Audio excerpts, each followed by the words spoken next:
Ito ang aking setup ng solar panel ko. Ayan yung battery. Ayan siya. Tapos nilagyan ko ng controller yung ilaw.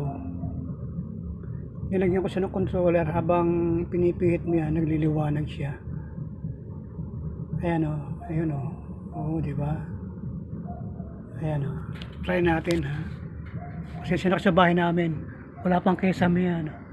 Kaya habang pinipihit mo yung controller niya, ayan, nagliliwanag siya. Ayan o. Ayan o. Ayan o.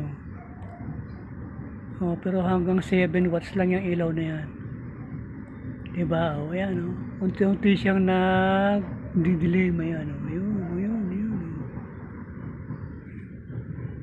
So, kita nyo bahay namin, oh. Wala pang kesame, hindi pa, wala pa sa ayos. Ayan.